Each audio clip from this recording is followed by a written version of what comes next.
Ang epiko ay tulang pasalaysay na nagsasaad ng kabayanihan ng pangunahing tauhan na nagtataglay ng katangiang nakahihigit sa karaniwang tao na kadalasan ay buhat sa lipi ng mga Diyos o Diyosa.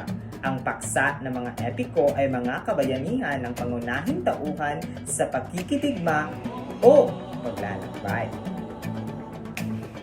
Maaaring maging halimbawa ay ang palabas sa ating mga telebisyon na pinamagatang Encantadia, sapagkat ang mga pangunahing tauhan nito ay may mga kapangyarihan at mga Diyos o Diyosa ang mga pangunahing tauhan at may paglalakbay at pakikidigma na nagaganap sa Encantadia. So, maaari itong maging halimbawa ng epiko.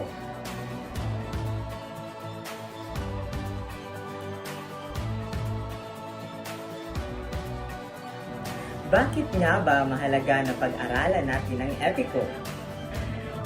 Mahalagang pag-aralan ng epiko sapagkat ito ay nagsasalaysay sa mga kaisipan, tradisyon, kultura, literatura, relihiyon, paniniwala, lingwahe, at pagkakakilanlan ng isang bansa. Kagaya na lamang ng Pilipinas. Ang Pilipinas ay isa sa mga bansang may maraming epiko dahil sa ating likas na kultura.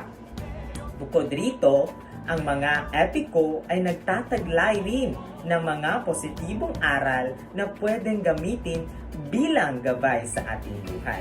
Hindi man direktang sinasalamin ng mga epiko ang mga pangyayari ngayon, pero ang kaisipan at mabubuting asal ng mga tauhan sa kwento ay maaari pa rin nating pag-aralan. Dahil ang mga epiko ay isang uri ng karunungang bayan, ito ay isang instrumento ng pagpapanatili ng kultura sa ating bansa. Ang pagsalin ng mga kwentong ito ay nagsimula pa sa sinaunang panahon at naipasa mula henerasyon hanggang henerasyon.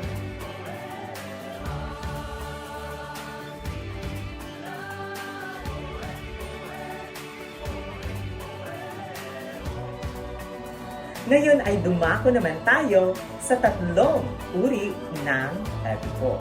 Ang unang uri ay epikong sinauna. Sinasabing sinauna sapagkat ang mga uring ito ay lumitaw noong unang panahon.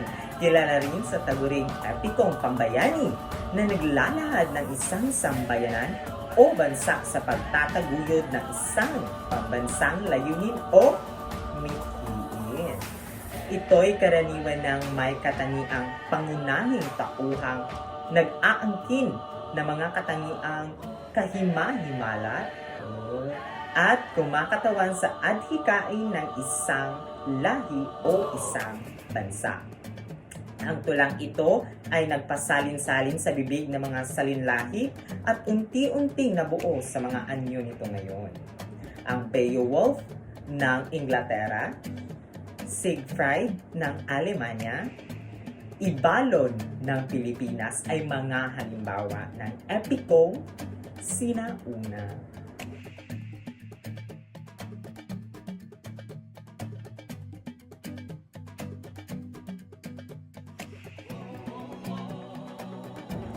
Ngayon ay dadako naman tayo sa pangalawang uri. Ang pangalawang uri ng epiko ay ang epikong masining. Tinatawag din itong epikong makabago o epikong pampanitikan. Nahahawig sa epikong pambayani, nasusulat sa isang marangal na kabuuan at nahihinggit sa lunggati at tahak ng isang lipi, lahi o bansa. Ngunit naiiba sa pangyayaring ang makata sa isang pampanitikang panahon ay sumulat ng tulang may pagkakahawig ng epikong pambayani. Ang epikong Iliad at Odyssey ni Homer, ang Paradise Lost ni Milton, ang Florante at Laura ni Balagtas, Mutiya ng Silangan ni Patricio Mariano, Malolos ni Benigno Ramos ay halimbawa ng mga epikong masining.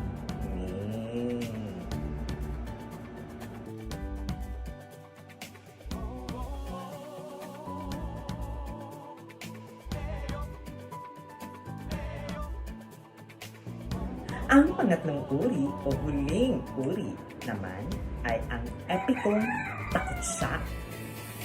Kabalangkas ng epikong pambayani. Ngunit ang paksa ay naglalakad at naglalayo na kutsain ang gawaing walang kaguluhan at pagkakaksaya lamang ng panahon ng taon. Halimbawa, pagchichismis. Halimbawa, ang panggigera ni Lope K. Santos. Yan ay ang epiko, ang uri ng mga epiko.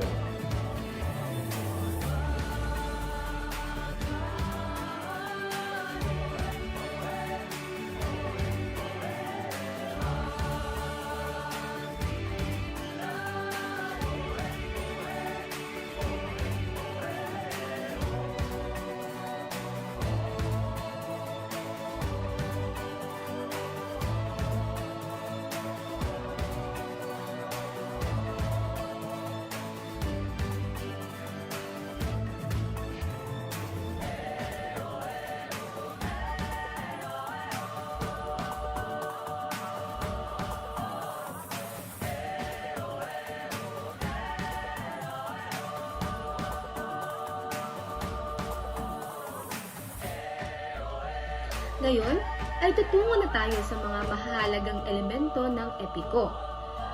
Una, ang sukat at indayog. Tumutukoy ang sukat sa magkakatulad ng bilang ng pantig sa bawat tiyak na hati ng taludtod o mga taludturan. Ang sukat sa bawat taludtod ay maaaring maging wawaluhing pantig, 12 pantig, 16 pantig, o 18 pantig. Isinasaayos ang epiko sa paraang indayog o maaaliwiw. Ang pangalawa, ang tugma. Ang tugma ay laging matatagpuan sa huling pantig ng bawat taludtod. Ito ay ang pagkasingtunog ng mga pantig sa dulo ng salita. Pangatlo, tauhan. Ang tauhan ang nagbibigay ng buhay sa epiko at ang mga kumikilos sa akda. Pang-apat, tagpuan. Ang tagpuan ay ang lugar o oras kung saan naganap ang mga pangyayari. Pang-alima, matatalinhagang salita. Ang salitang hindi nagbibigay ng direktang kahulugan. Pang-anim, banghay. Ang banghay ang pagkasunod-sunod ng mga pangyayari. Ito ang maaaring maging payak o komplikado. Ang banghay ng isang epiko ay nahahati sa 5 bahagi. Ang una o ang simula, saglit na kasiglahan, kasukdulan, kakalasan, at wakas. Ngayon ay tutungo na tayo sa mga katangian ng epiko.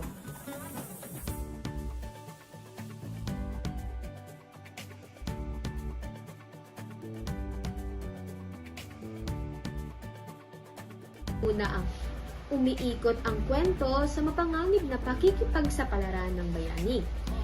Tulad ng nabanggit, ang epiko ay tumatalakay sa pakikipagtunggali ng pangunahing tauhan sa mga makapangyarihang nilalang.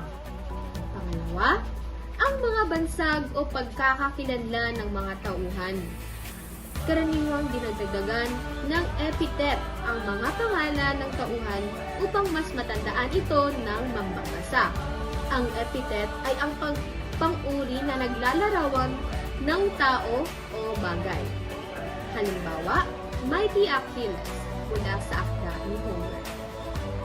Pangatlo, may malawak na tagpuan. Hindi lamang sa isang tagpuan at oras na ganap ang kwento. Maaaring maganap ang istorya nito sa iba't ibang parte ng mundo o maging sa buong kalawakan at ibang mundo. Pang-apat, naglalaman ng mahabang kawikaan na galing sa mga takuhan. Pang-lima, pagkakaroon ng supernatural na mga pangyayari. Hindi mawawala sa epiko ang mga kabula-bula-basbas na mga pangyayari tulad ng pakikipagsalamuhan ng Diyos sa mga tao. Naglalaman din ito ng mga hindi kapat ni paniwalang mga pangyayari. Pang-anim, ipinapakita ang agwat sa pagitan ng mga Diyos at mga mortal na tao. Sa pakikipagsalamuha ng mga Diyos sa mga tao, laging ipinapakita ang kalamangan ng mga ito sa mga kayang gawin ng mga tao.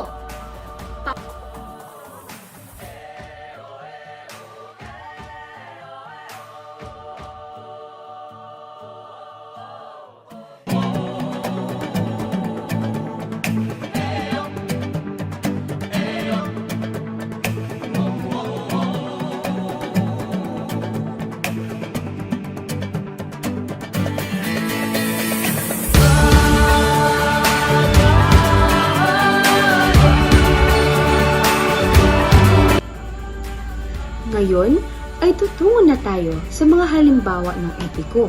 Nangunguna ang Biag ni Lamang na ang epikong Ilocano. Si Lamang ay isang bayaning Ilocano na pinanganak na may kakaibang lakas at katalinuhan. Agad siyang naglakbay upang hanapin ang kanyang amang si Don Juan na pinatay ng mga Igorot. Matapos magtagumpay sa kanyang paghihigante, nakilala at napaibig niya si Ines Canoyan. Sa kabila ng mga pagsubok, sila'y nagpakasal at namuhay ng maligaya.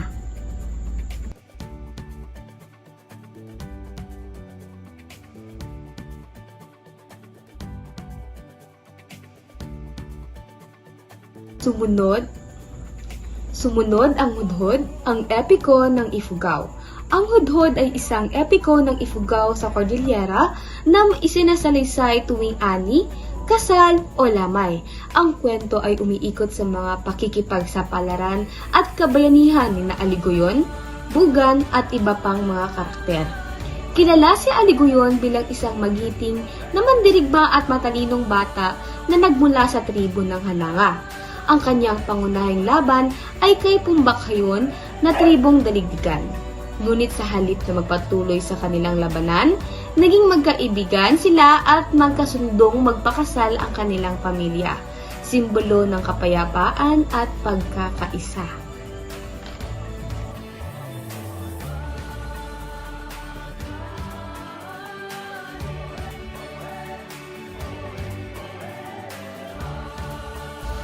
Sumunod, ang Bantugan, ang epiko ng Mindanao.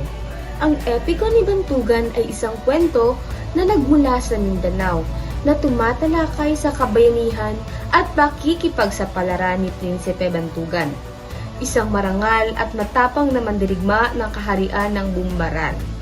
Dahil sa inggit ng kanyang kapatid na si Haring Madali, pinaalis si Bantugan sa kanilang kaharian. Sa kanyang paglalakbay, siya ay nagkasakit at namatay sa ibang bayan. Nang malaman ni Haring Madali ang nangyari, naglakbay siya sa kaligitnaan upang bawiin ang kaluluwa ni Bantugan. Sa huli, nabuhay muli si Bantugan at nagpatuloy sa kanyang kabayanihan at pagtatanggol sa kanilang kaharian.